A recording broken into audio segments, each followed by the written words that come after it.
But you know what match was next? I don't remember, actually, no.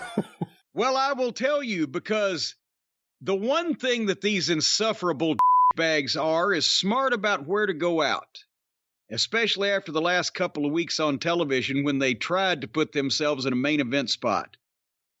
The big star EVPs put themselves in the second match on this show so that they could go out and assist in killing the crowd instead of going out and suffering because the crowd's already been killed. So they went on second with the finals of the prestigious AEW Six-Man Tag Team Championship with the Hardleys and Harpo against Hangnail Page and the Dork Order. And the reason they went on second is because they were smart enough at least to look at that lineup and know that the crowd's going to be burnt out quicker than not, so they're going to get their match on early, get their shit in, do everything that they always want to do, have no respect for everybody else on the card later on in the money matches that people paid to see, and get out of there. And that's what they did.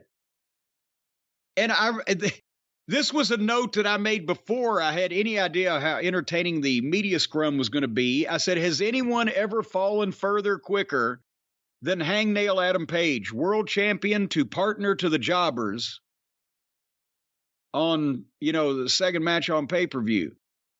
Who are supposed to be the baby faces? The evil Dark Order that's been a fucking band of childish fucking hooligans that are, smiley faced all the time forever, or the assholes that have acted like heels for the past however long, but now, because they thought that when Twinkle Toes came back, he was going to be a huge babyface.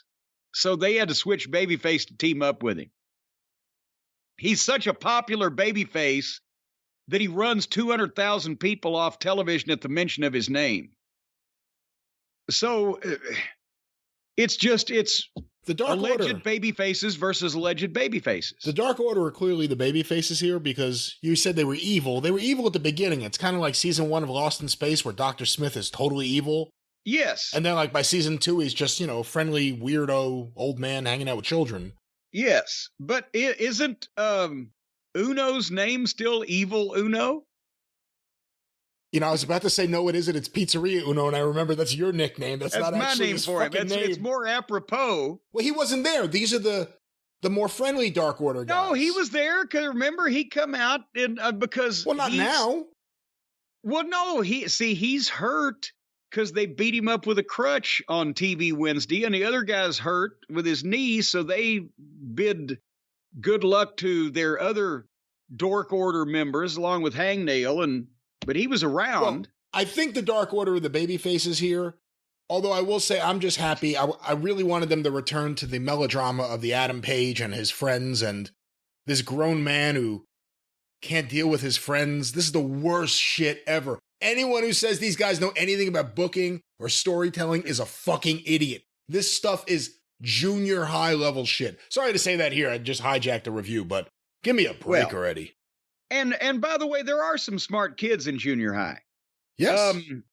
Harpo's introduction here was even more ridiculous than usual. But I couldn't concentrate on making notes at first part of this because of Stacy horse laughing at how ridiculous they all look. She hasn't seen the Hardley Boys in quite a while.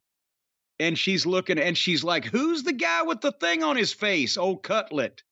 And it was... Anyway, I wrote, golly, I wonder who's going to win this.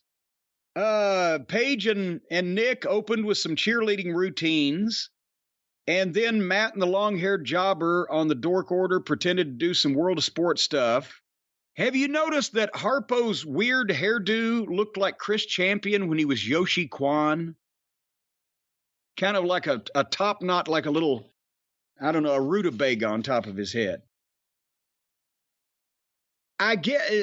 Paige kept getting pissed at his partners because they were being too rough with his ex-friends that he's broken up with or something or other. I don't know. They were trying to tell some story. That he's in a match against. It was the stupidest thing ever. This is a grown adult who is a world champion, and he's acting like this.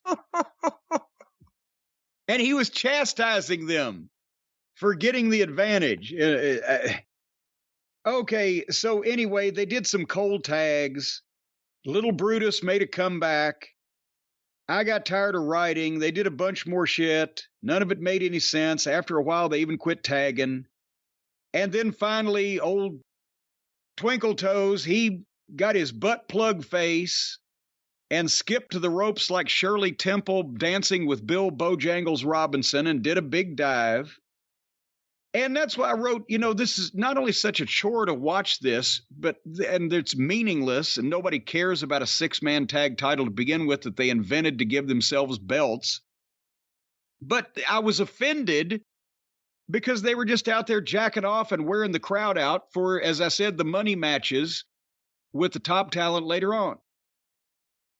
And then a bunch of shit you couldn't follow. And Paige went for the buckshot lariat on Olivier, but accidentally hit Little Brutus, and Olivier pinned him 1, 2, 3.